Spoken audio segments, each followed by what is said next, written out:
Welcome to Intro2Astro 2024. Yeah. So hi, everybody. I'm Drew, and I'm a grad student at McMaster University up in Hamilton, near Toronto.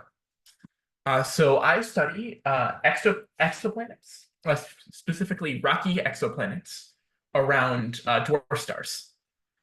And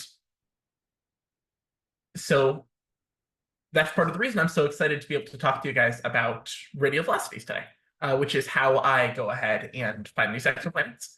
And then the model fitting, which is what I do with the data once I get it. So yeah, I guess I'll get started. So Yeah, I'm covering two different topics today. The first topic I'm covering is model fitting, about using Markov chain Monte Carlo methods to fit data. And then the second topic I'm covering is radial velocity and how we model it. But first, we're going to be talking about Markov chain Monte Carlo fitting. Feel free to ask any questions in the chat if you guys have any while I'm talking. I can't screen share. give me one moment. Sorry. Yeah, no worries. Okay, should be able to do it now.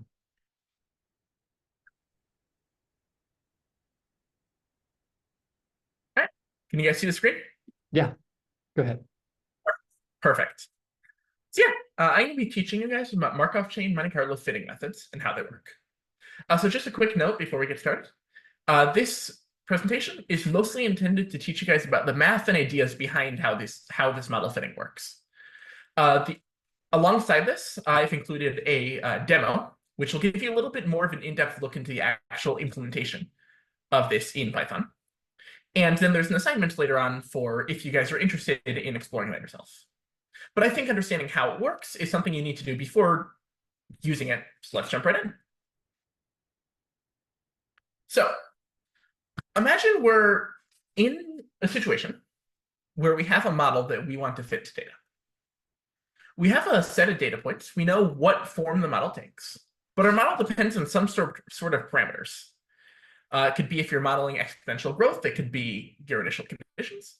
If you're modeling a planet, it could be the orbital parameters of that planet.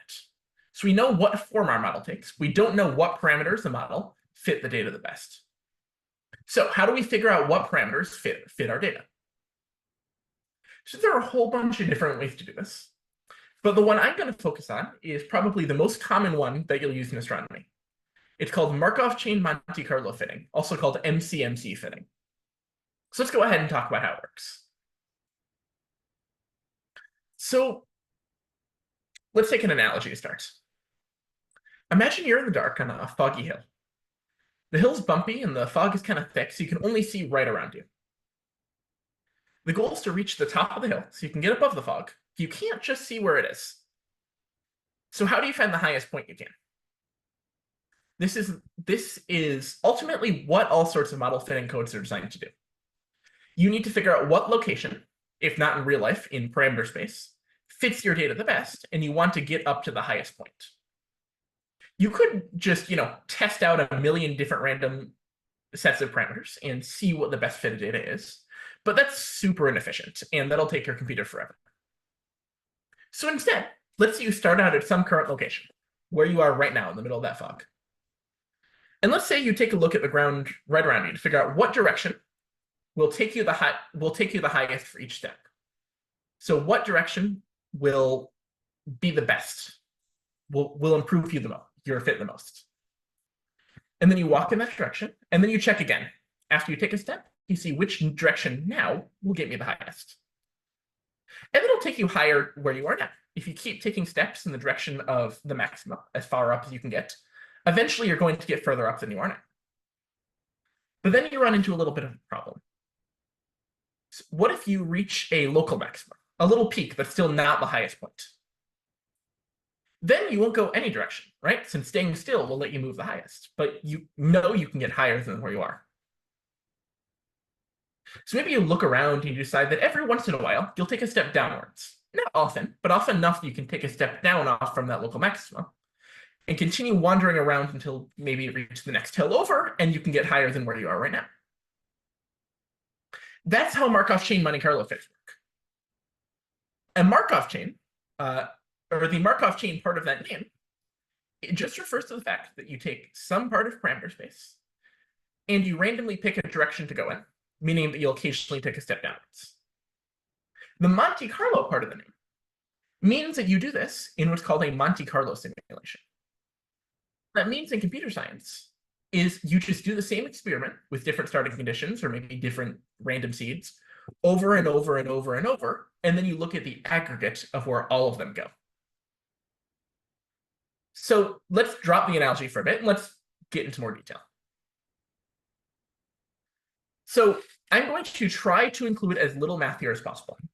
Some math does need to be used, just because it is a mathy process, but the math is also super complex, so I'm going to try to keep it light. So a Monte Carlo Markov, or a Markov chain Monte Carlo fit uses what are called walkers. So just like the person trying to get through the fog before, a walker is a set of positions that your model explores, beginning at whatever spot you decide.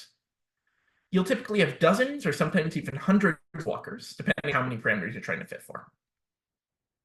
At each step of time, or all at once, all of these walkers will take a look at where they are and pick a random direction around them in parameter space. How they pick a position around them, it depends on exactly how you're implementing it, but say they just pick a random direction. Then each walker takes a look at that new direction and sees if the new direction it's about to go is going to improve your fit.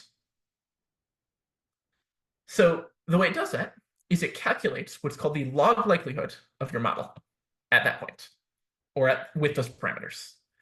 Essentially the logarithm of the likelihood that your model will spit out the observed data.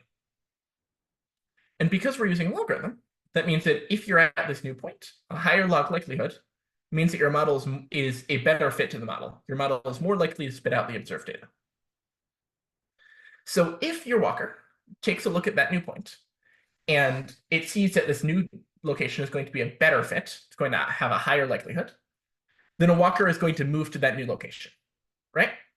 And so if you just keep repeating this process over and over, that's the same thing as you continuing to look every step in front of you and seeing which direction will get you the highest up. But like we said, this is a Markov chain process. So if the new spot is a worse fit, if the likelihood is lower, then it will still have a random chance of moving to the new location, depending on how much worse the fit is. So if the fit's only a tiny bit worse, there's still a pretty good chance the walker is going to move to this new location. But if it's a lot worse, then it's probably not going to go there. So each walker will pick a new location and decide whether or not to go to that new spot. You can do this for a whole bunch of walkers, or your computer is, and then it's going to repeat this process for a long time. It's going to repeat this cycle over and over and over, thousands and thousands of thousands of times, or sometimes hundreds, but a lot of times. And then you can just look at the aggregate of all the paths these walkers go. Typically, all these walkers should converge onto the best fit. Same as if you keep doing this hundreds and hundreds of times, you are eventually going to find the best spot, the highest spot on this hill. Does that make sense so far? Yeah, definitely. Okay. Perfect. So that's all well and good, but we're kind of avoiding the actual math. We're just talking about how it works. How do you calculate a log likelihood? So let's talk about it. All these sorts of fits are based off of something called Bayesian statistics, which Bayesian statistics are centered around calculating probabilities and informing these probabilities based off of previous data you have and what you believe. It's really annoying when you have to figure out all the math involved, but it works. But using Bayesian statistics and like the back end of how these models work ends up working really well when you're trying to figure out distributions of parameters, which we are here. So all of Bayesian statistics is based around something called Bayes' rule. And so Bayes' rule essentially tells you that given two events, event A and event B, Bayes' rule tells you the probability of event A, given that you already know event B is happening, which is often written as this, like I just sent in chat. That's a probability of event A given event B is equal to this equation right here. The probability of event B given event A times the probability of event A divided by the probability of event B. Where we get that equation from and what its applications are outside of this, we're not going to get into because that is an entire course on its own. But it can be really useful when we think about what these two, or what event A and event B are in this context. So if we just swap those names around and we replace event A with what we call here event H, the probability of our model being the true model.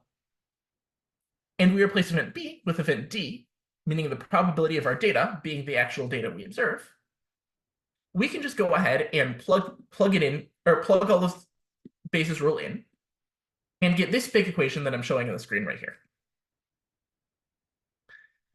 Of course, this is still probably super confusing because all I've done is swap names around, but it turns out that we can calculate most of these different values. This value over here, the probability of H given D, so the probability of our model being the true model, given our data is correct, is called the posterior. The posterior is essentially the likelihood of your model being the correct model, given the data we have. Or the likelihood that your parameters are correct, given the data you have, too. This is a value that we want to maximize in our fits. If we can find the parameters that have the best posterior, then that is the best model. Make sense? The other values here are all values that we can calculate to get our posterior. So first off is the probability of our data being correct, given the fact that our model is correct. This is what's called the likelihood. The likelihood essentially tells us that essentially tells us how well our data fits our model. That is, assuming our model is true, how good a fit is the data to the model. So this is something we can normally calculate if we know exactly what our data is and what the uncertainties in the data are. And we're going to get more into that later. But suffice to say, we can calculate that value. The probability of our model being correct is different. This is what Bayesian statistics does. This is why Bayesian statistics is important. If we know what's called the prior, the probability of our model existing in the first place, then we can use it to inform our data. So say if we had two models, model 1 and model 2. Model 1, it uses parameters that we think are realistic, and the numbers, and the form of the model we think is completely realistic. Model 2 fits the data a little bit better, but all the numbers are really weird, and the parameters aren't what we expect them to be. We want to kind of ignore that, right? We want to be able to get rid of a slightly better fitting model in favor of one that makes a little bit more sense, essentially. And so that's what the prior is. The prior tells us what our likelihood of the model, what our initial likelihood that our model is correct is. So Akriti asked, somehow the part where we have the probability of how likely our model is in the first place, don't we assume our model to be true? What are we measuring this probability against? So this is a really good question. So yes, this does assume our model form is true. What the Monte Carlo Markov chain does is it tells you, or it compares different parameters for models. So it finds the best fit of individual parameters for a model. This won't let us compare against different sets of models.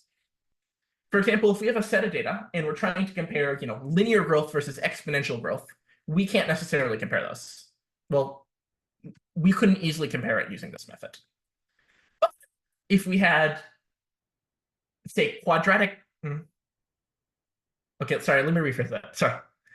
So let's say we had two completely different models that use different forms. We are trying to compare like a sinusoidal wave to a linear growth and trying to see which of them fit the data better. Those are completely different models, and those wouldn't fit our data well. And we couldn't use the Markov chain Monte Carlo method to compare the two. But if we were trying to compare, to figure out, say, does the line y equals x or the line y equals 2x fit our data the best, then that's what this would be good for. So this won't let us compare entirely different models, but this will let us fit for the best parameters of a model. Does that make sense? I'm sorry, I think I explained it a little confusingly. Yeah, that makes sense. Perfect. So yeah, so we talked about the likelihood here. That's how well our model fits our data. And we talked about the prior, which is how likely our model is, or these model parameters are in the first place. This last one is what's called the evidence, the probability of your data actually occurring. We can kind of ignore this one. That one is really hard to calculate, but you're comparing the same data to different models. So whatever this value is, it's going to be the same for whatever models you're comparing. And so we can just kind of ignore this, which means that we just want to maximize the product of these two likelihoods, or of those two probabilities. So the reason that we go ahead and calculate the log likelihood and the log prior and the log posterior is, well, there are two different reasons. One is that the probabilities that work with can get like absurdly small. It's the point that computers can have trouble working with them if they're not careful. And a logarithm brings them down to realistic, or to numbers that are a lot easier to work with. A logarithm will turn a likelihood of 10 to the power of -10 just to -10, which is a lot easier to do math on. But more importantly, the reason we use logarithms is that the log of two values multiplied by each other is just a sum of the log of 1 plus a sum of the log of 2. So the posterior, so we know the posterior here equals the likelihood times the prior divided by the evidence, but we're going to ignore that. But if we just turn that to logarithms, we just realize, or that goes ahead and shrinks down to just the log posterior, which is what you calculate, or which is what your computer calculates, is just equal to the sum of the log of the likelihood and the log of the prior. So if we have functions where we can calculate the log of the likelihood and the log of the prior of a set of parameters, we can calculate our log posterior. Does that make sense?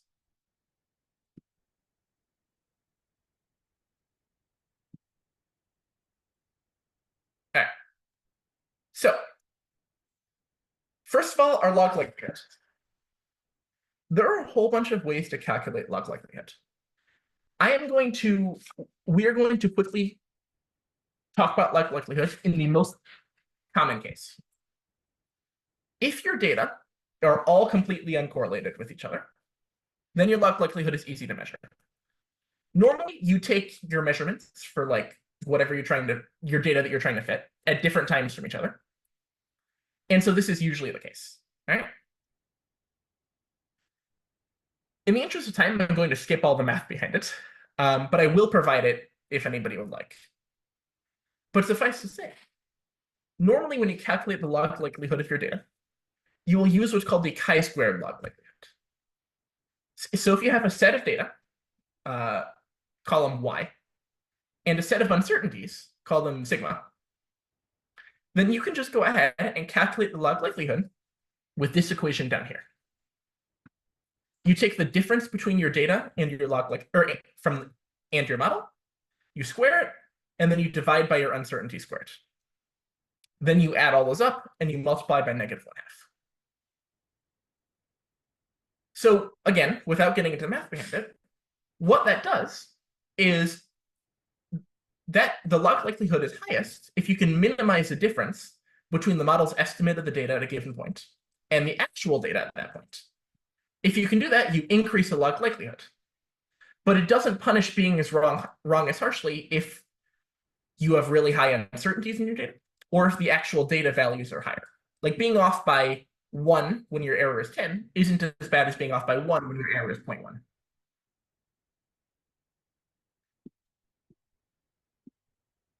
But the other thing that we need to worry about are priors. So how do we calculate those and how do we implement those? So like I said earlier, a prior probability represents what is originally believed before new evidence is introduced. Whereas a posterior, what your computer calculates, is what happens when you actually is the likelihood once you actually take that new information into account. These priors can take many different forms. You can have initial beliefs about what data or about what numbers your parameters can take based on maybe what's physically possible, or these priors can be derived from, say, prior work on similar data. So say you're trying to fit for the mass of a planet with some data. You know the planet has to have a mass larger than 0 because it can't have a negative mass, right? And it has to have a mass of, say, less than the sun because it's not a planet once it's the size of the sun. But other than that, you really have no idea what the mass might be. And you'd have no reason to prefer a result of, say, 1 Earth mass to a result of, say, 10 Earth masses. In that case, you might want what's called an uninformative prior, one that doesn't really affect the results. So in this case, an uninformative prior, or a uniform prior, might just say, my model, or my prior, has an equal likelihood if the mass of this planet is between 0 and Earth masses, and the mass of the sun. But the model cannot find a value outside of that. The likelihood is negative infinity. And so that would be an example of an uninformative prior. It's just something based off what's physically possible, and it's a very wide prior, wider than you expect, or wider than the real value you're expecting to find. But you also might have an informative prior, a prior derived from prior work. Say you're studying that same planet. A previous paper you read used different data and found a period of the planet of 10 plus or minus 1 days. You have new data you're working with, or you're doing something else that just needs that period, but you still need to input the period as a parameter to your model. In that case, you might want an informative prior, which says that, well, I have a likelihood that follows a Gaussian distribution with a mean of 10 days and a standard deviation of 1 day. And so that means that even if a period of, say, 1,000,000 days fits your data a little bit better than the period of 10 days, you're more likely to select the period of 10 days because you have a much stronger prior on it, meaning you need a lot of evidence to take a value of 1,000,000 days as true. And I'm not showing equations for priors because there's a whole bunch of different forms priors can take. Uniform priors and uninformative priors. Well, uniform priors usually have a uniform distribution, but informative priors can take entirely different distribution shapes depending on where you're getting those numbers from. So I'm intentionally trying to be vague here. So does anybody have any questions at this point? I understand a lot of what I'm saying is kind of confusing, and there's a lot to talk about. It's a confusing subject, I promise.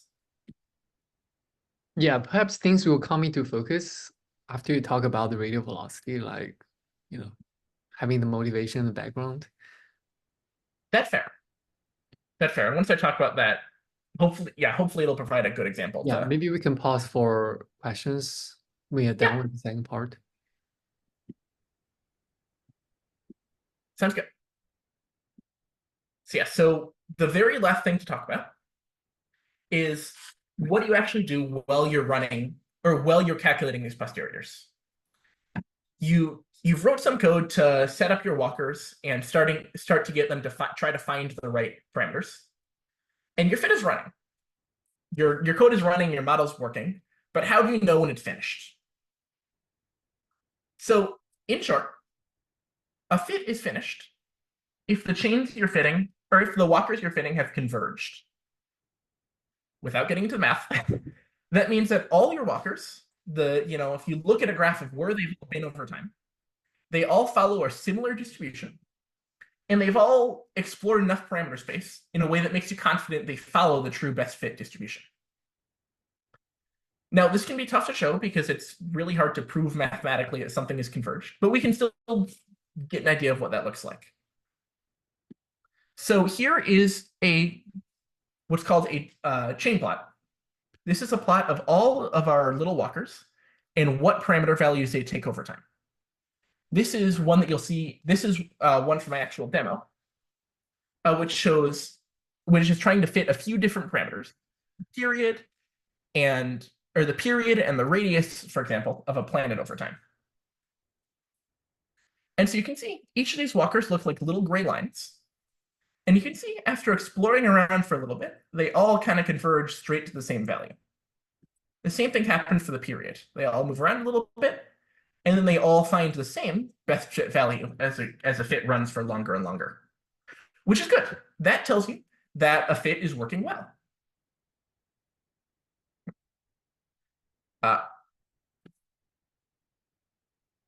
And the other thing, the very last thing I want to show you is how you can visualize your results. All right.